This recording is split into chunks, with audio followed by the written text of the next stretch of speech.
ఎలా ఉన్నావ్రా? చాలా రోజులైంది చూసి. అబ్బో, నిజంగానే ఇదంతా అభిమానమా? నా ఫోన్ కాల్ చూసి కూడా లిఫ్ట్ చేయవు.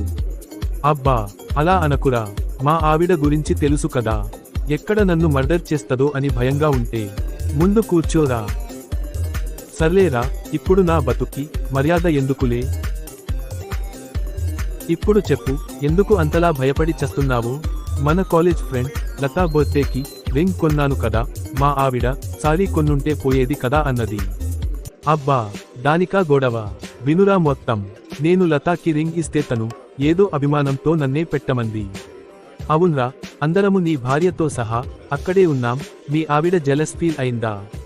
అలా కాదురా, ఇంటికి వెళ్ళాక నేను రింగ్ నన్నే పెట్టమంది కదా, తప్పు చేశాను. నువ్వు చెప్పినట్టు శారీ కొని ఉంటే అప్పుడు నన్నే కట్టమనేదేమో అని జోక్ చేశా. ఓరి దుర్మార్గుడా, ఇలాంటి విషయాలు జోక్ చేస్తారా? అలాగైనా భయంగా ఉంటదిలే అనుకున్నా, కానీ అర్ధరాత్రులు కూడా లేసి నన్నే ఉరిమి చూస్తుందిరా. భయపడ్డాడు పిచ్చి వెధవ. ఇంకొంచెం భయపెడితే పోలా. అర్ధరాత్రులు నిన్నే చూస్తుందంటే చేతబడి చేస్తున్నట్లుందిరా. అదే కదా నేను భయపడి చస్తున్నా. మరి ఇప్పుడు ఎలారా? మన ఊరిలో ఒక స్వామీజీ ఉన్నాడు, వెళ్ళి కలువు. నమస్కారం స్వామీజీ, నా భార్యతో వేగలేకున్నా ఏదైనా మార్గం చెప్పండి. గయ్యాలి భార్యను వదిలేసి నేనే ఊర్లో తిరుగుతున్నా, నీకేం సలహా ఇవ్వగలను నాయనా?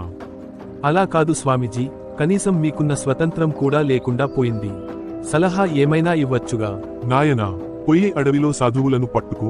ఏంట్రా నాకి బాధ? ఇక్కడ కూడా ప్రశాంతంగా లేకుండా నువ్వు నీ భార్య గోలా. ఎవరు బాబు నువ్వు?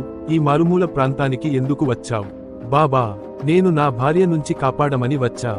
దయచేసి భార్య నుంచి కాపాడే మంత్రం ఇవ్వండి. ఇలా చూడు బాబు, నేను చిన్న వయసు నుండి పేదవాడిని. నాకు ఎవ్వరు పిల్లనియక పెళ్లి అవ్వలేదు. కాబట్టి అన్ని మంత్రాలు నేర్చుకున్నా, కాని ఈ భార్య బాధితుడి మంత్రం నాకు తెలియదు. వెళ్ళిపో నాయనా, ఈ ప్రాంతం అంత మంచిది కాదు. రాత్రంతా నా భార్యతో ఉండే కన్నా ఈ పాడుబడిన చోట ఉంటేనే మేలు. అయినా కూడా రేపట్నుంచి ఎవరు కాపాడుతారో భగవంతుడా. నన్ను చంద్రయ్య అంటారులే, ఏమిటి నీ కష్టం? వామ్మో, ఎవరు నువ్వు? ఇలా ఉన్నావేంటి? నా భార్య నుంచి కాపాడగలవా? నేనే నా గయ్యాళి భార్యతో వేగలేక ఆత్మహత్య చేసుకుని ఈ గుహలో పడివున్నా. అది అసలే ఇప్పుడు చావుబతుకుల్లో ఉందట. చచ్చి మళ్ళీ నన్ను ఎక్కడ పట్టుకుంటుందో అని భయపడి చస్తున్నా. ముందు నా గుహలో నుంచి బయటకి పోరా. ఊరి భగవంతుడా, నువ్వు పిశాచానివా? కాపాడు భైరవ స్వామి.